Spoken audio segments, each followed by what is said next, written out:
Hello friends, welcome back to my channel SRK drama explain. Friends, ये video मैं लोगों के एंटरटेनमेंट के लिए बनाती हूँ, so please watch full, share, subscribe and like this video. इस पार्ट में पोलिया के डैड को दिखाया जाता है जब उन्हें मालूम पड़ता है कि जॉम ने फा और पोलिया दोनों को ही किडनैप कर लिया था और डीन और केट ने किस तरह अपनी जान पर खेल करके उन दोनों की जान बचाई। तो वो काफ़ी तारीफ़ कर रहे होते हैं और यहाँ पर वो अपनी बेटी की चॉइस पर काफ़ी खुश थे कि तुम्हारी चॉइस बेस्ट है। पोलिया की नफरत फा के लिए अब प्यार में कन्वर्टेड हो चुकी थी। वो भी उसे लाइक करने लगी थी। उसे समझ में आ गया था कि फा बिल्कुल भी गलत लड़की नहीं है, वो बहुत ही इनोसेंट और अच्छी लड़की है। बिकॉज जब जॉम उसे मार रहा था तो फा उसे बचाने के चक्कर में जॉम के आगे कई बार आ जाया करती थी और उसका थप्पड़ खुद ही खा लेती थी। अचानक से फा को चक्कर आने लगता है और वो गिरने लगती है। यहाँ पर पोलिया उसे संभाल लेती है। फा उसे पानी लाने के लिए कहकर अपनी मेडिसिन निकालती है। जब पोलिया वहाँ पर आती है तो वो उससे मेडिसिन के बारे में पूछती है कि तुम किस चीज़ की मेडिसिन ले रही हो। वहाँ पर मेडिसिन रखी हुई रहती है और वो देख लेती है, जिस पर पोलिया कहती है अब तुम मुझसे झूठ मत बोलना, इतनी पढ़ी लिखी तो हूँ कि समझ सकती हूँ कि ये मेडिसिन किस चीज़ की है।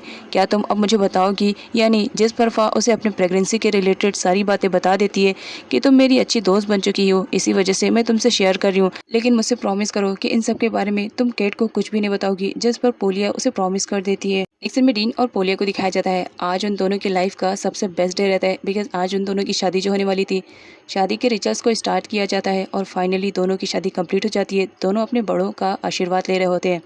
डिन फा से मिलने के लिए जाता है। अब पोलिया फा की अच्छी दोस्त बन चुकी थी, इसी वजह से फा डिन से कहती है मेरे फ्रेंड का अच्छे से ख्याल रखना, कभी उसके आंखों में आंसू मत आने देना। इधर रात्रि और मीसा को दिखाया जाता है। आज शादी के दिन भी इन दोनों की शैतानी खोपड़ी चल रही होती है और वो लोग फा को हर्ट करने की प्लानिंग कर रहे होते हैं। तभी वहाँ पर एंट्री हो जाती है पोलिया की और उन दोनों की बातें सुन लेती है, जिस पर रात्रि उसे बहुत ही ज़्यादा टॉर्चर करती है और कहती है अगर तुमने इसके बारे में किसी को भी खबर की या बताने की कोशिश करी तो हम तुम्हें जान से मार देंगे। अभी अभी तो नई नई तुम्हारी शादी हुई है, क्या विधवा होना पसंद करोगी? वो लोग तो उसे नाइफ से भी डरा देते हैं, जिसकी वजह से पोलिया काफ़ी डर जाती है। फा को दिखाया जाता है जो हॉस्पिटल में अपना ट्रीटमेंट लेने के लिए आई हुई रहती है। यहाँ पर डॉक्टर उसे बताते हैं कि तुम्हें थोड़ा सा अपने बेबी के लिए केयरिंग होना पड़ेगा, आजकल तुम काफ़ी ज़्यादा स्ट्रेस में दिखाई देती हो। यहाँ पर दिखाया जाता है फा डीन के साथ आई हुई रहती है बिकॉज पोलिया के थ्रू डीन को भी मालूम पड़ चुका था कि फा प्रेग्नेंट है। तभी वहाँ पर एंट्री हो जाती है टॉम की। टॉम काफ़ी दिनों बाद फा को जब देखता है तो बहुत ही ज़्यादा खुश हो जाता है। वो फा से पूछने के लिए जाता है कि इतने दिनों से तुम कहाँ गई थी, मैं तुम्हें कहाँ कहाँ नहीं ढूंढने की कोशिश किया लेकिन तुम मुझे कहीं नहीं मिली। लेकिन फा यहाँ पर टॉम से बिल्कुल भी बात नहीं करती है और उसे कहती है कि किसी और टाइम में बात करूँगी, अभी मैं बिजी हूँ, और वहाँ से चली जाती है। टॉम को तो बुरा लगता है। यहाँ पर दिखाया जाता है जिस डॉक्टर के पास फा अपने हेल्थ के चेकअप के लिए आया करती थी वो टॉम की बेस्ट फ्रेंड है, बट यहाँ पर टॉम को फा के प्रेगनेंसी के रिलेटेड कुछ भी नहीं मालूम पड़ता है। फा को दिखाया जाता है जो अंकल बेंच के ट्रीटमेंट के लिए डीन के साथ हॉस्पिटल जाने के लिए रेडी हो रही होती है। केट को बहुत ज़्यादा जेलसी फील होती है और वो खुद फा के साथ अंकल बेंच को हॉस्पिटल में लेकर आया हुआ रहता है। यहाँ हॉस्पिटल में फा से उसी लेडी से वापस से मुलाकात हो जाती है जो कि उसका ट्रीटमेंट कर रही होती है। वो उसके बच्चे के बारे में पूछने लगती है कि उसे कैसा फील हो रहा है, साथ ही वो फा के हेल्थ के रिलेटेड भी क्वेश्चन करने लगती है, जिस पर फा बताती है कि वो पहले से बेटर है। जब वहाँ से डॉक्टर चली जाती है तो केट पीछे से आता है और उसे पूछने लगता है तुम यहाँ पर ट्रीटमेंट करवा रही हो, किसके लिए, क्या बात है, क्या मुझसे छुपाने की कोशिश कर रही हो? बट यहाँ पर फा अपने बेबी को लेकर के बहुत ज़्यादा परेशान थी। वो सोच में डूब जाती है कि अगर केट को वो बताएगी तो कहीं केट उसे अपनाए ना, इसी वजह से वो काफ़ी डर जाती है और वो नहीं बताती है कि वो उसके बच्चे की माँ बनने वाली है और गुस्से में वो वहाँ से चली जाती है। घर वापस आने के बाद फा अपनी पैकिंग स्टार्ट कर देती है बिकॉज अब वो केट के साथ एक छत के नीचे नहीं रह सकती थी। यहाँ पर दिखाया जाता है वो टॉम के पास कॉल करती है और उससे कहती है क्या मैं कुछ दिनों तक तुम्हारे घर पर रह सकती हूँ, जिस पर टॉम खुशी खुशी रेडी हो जाता है बिकॉज वो फा को लाइक करता था और उसे अभी फा के बारे में कुछ भी आइडिया नहीं रहता है। इसी वजह से वो फा को कहता है कि तुम जब तक कि मेरे घर पर चाहो तुम रह सकती हो, तुम्हें कब लेने के लिए आना है तुम मुझे बता सकती हो। जिस पर फा उसे बताती है कि ठीक है मैं बता दूंगी। तभी वो देखती है कि जॉम पोलिया को फॉलो कर रहा है तो वो बहुत ज़्यादा परेशान हो जाती है। जब वो जाती है तो देखती है जॉम पोलिया को ज़बरदस्ती कोई नशीली वाली दवाई सूंघा करके उसे बेहोश कर देता है।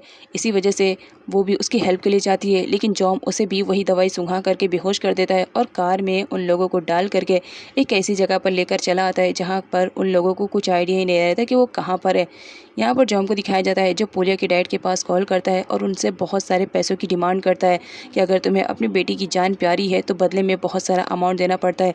ये बात बात डेन और कैट को भी मालूम पड़ती है, जिसकी वजह से दोनों काफ़ी परेशान हो जाते हैं और पुलिस स्टेशन में भी वो कंप्लेंट करते हैं और आसपास के एरिया के सीसीटीवी कैमरास को भी चेक करते हैं, जहाँ पर उन्हें साफ साफ दिखाई दे देता है कि किस तरह जॉम, पोलिया और फा दोनों को ही किडनैप करके वहाँ से लेके गया है।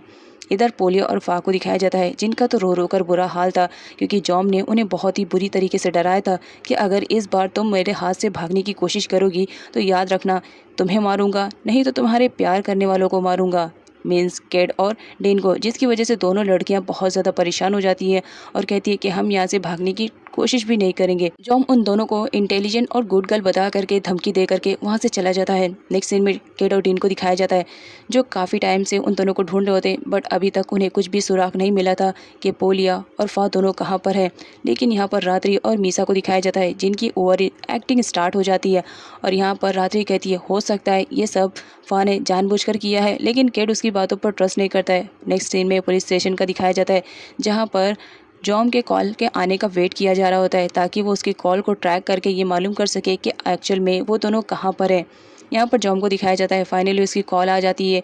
सारे लोग शांत रहते हैं और कॉल को ट्रैक करने की कोशिश करते हैं। जॉम उनसे कहता है कि अगर तुमने पुलिस को भी खबर करने की कोशिश करी तो अपनी लाडली बेटी को जान से खो दोगे। जितना पैसा मांग रहा हूँ उतना दे दो और बदले में अपनी बेटी की जान ले लो।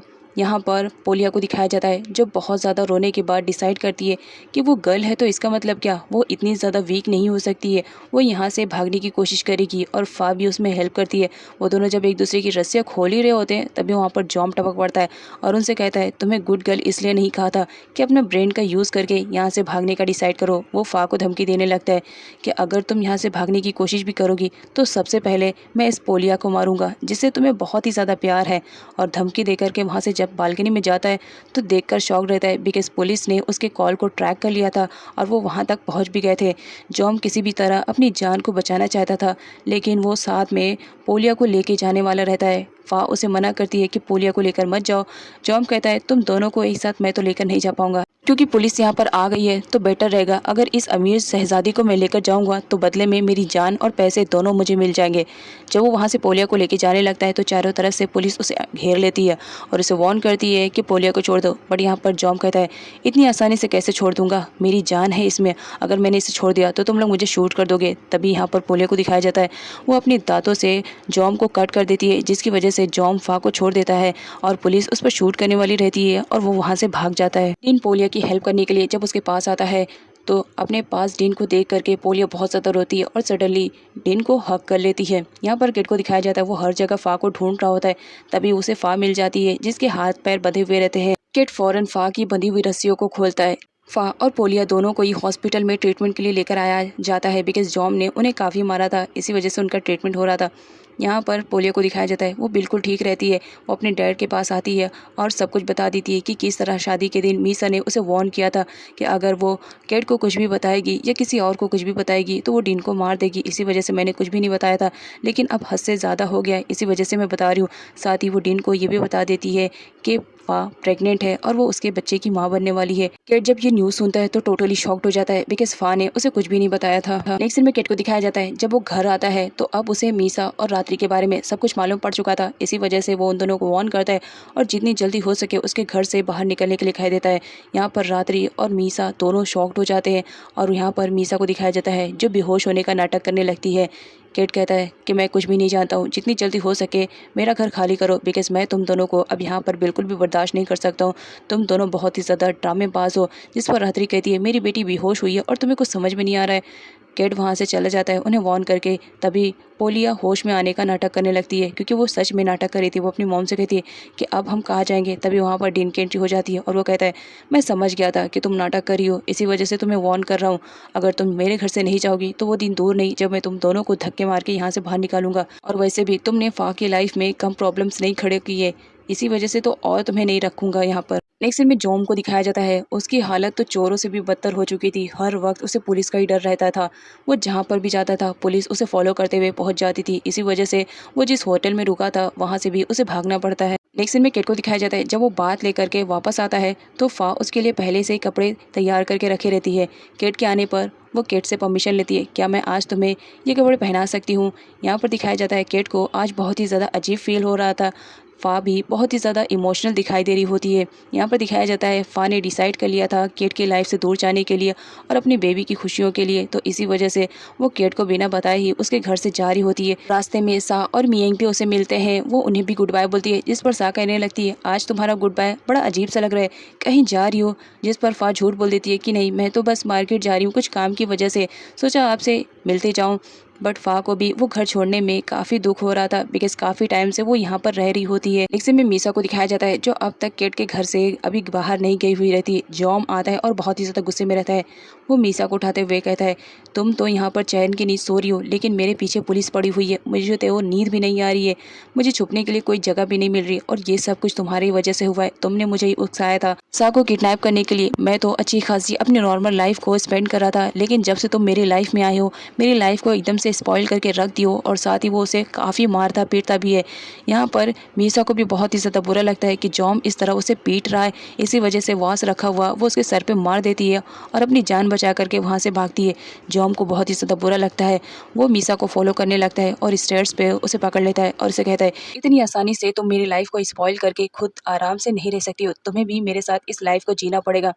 जिस पर मीसा कहती है मेरे हाथ में दर्द हो रहा है, मेरा हाथ छोड़ो। जॉम और मीसा के झगड़े में मीसा का पैर फिसल जाता है, जिसकी वजह से वो स्टेयर से सीधा नीचे गिर जाती है। अब जबकि वो प्रेग्नेंट थी, इतनी ऊंचाई से गिरने की वजह से उसके बॉडी से पूरा ब्लड निकलना स्टार्ट हो जाता है, जिसकी वजह से वो काफ़ी रो रही होती दर्द में। तभी वहाँ पर रात्रि की एंट्री होती है और वो अपनी बेटी की ऐसी कंडीशन देख करके बहुत ज़्यादा परेशान हो जाती है और जॉम को चिल्लाते हुए बताती है कि तुमने अपने बच्चे को दुनिया में आने से पहले ही उसे मार दिया, तुम्हें कुछ आइडिया है? मीसा तुम्हारे बच्चे की माँ बनने वाली थी। अब जब यहाँ पर जॉम को मालूम पड़ता है कि मीसा उसके होने वाले बच्चे की माँ है, तो उसे बहुत ही ज़्यादा बुरा लगता है कि उसने अपने ही बच्चे को अपने ही हाथों से मार दिया। वो काफ़ी डिप्रेशन में चला जाता है। यहाँ पर रात्रि को दिखाया जाता है अपनी बेटी को इस कंडीशन में देख करके वो बहुत ही ज़्यादा रो रही होती है।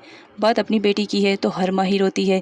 रात्रि की भी कंडीशन बहुत ज़्यादा ख़राब थी और फाइनली होता वही है जिस चीज़ का उसे डर रहता है। उसे डॉक्टर के थ्रू मालूम पड़ता है कि मीसा का बेबी अब इस दुनिया में नहीं है, जिसकी वजह से वो बहुत ज़्यादा रोती है। सच में अगर कोई किसी के साथ बुरा करता है तो उसके साथ भी बुरा ही होता है। नेक्स्ट सीन में जॉम को दिखाया जाता है पुलिस उसे अरेस्ट कर लेती है और अपने ही बेबी को मारने की वजह से वो काफ़ी डिप्रेशन में चला जाता है। नेक्स्ट सीन में मीसा को दिखाया जाता है जब उसे होश आता है और उसे मालूम पड़ता है कि उसका बेबी नहीं है, तो वो भी परेशान होती है। लेकिन जब उसे मालूम पड़ता है कि केट उससे मिलने के लिए हॉस्पिटल में आया है, तो उसके चेहरे पे स्माइल आ जाती है। यहाँ पर केट को दिखाया जाता है वो तो वहाँ पर आया हुआ रहता है मीसा और रात्रि को अरेस्ट करवाने के लिए, वो तो अपने साथ पुलिस भी लेकर आया हुआ रहता है। जब यहाँ पर मीसा को मालूम पड़ता है कि केट उसे अरेस्ट करवाने के लिए आया है, तो वो अपना आपा खो देती है।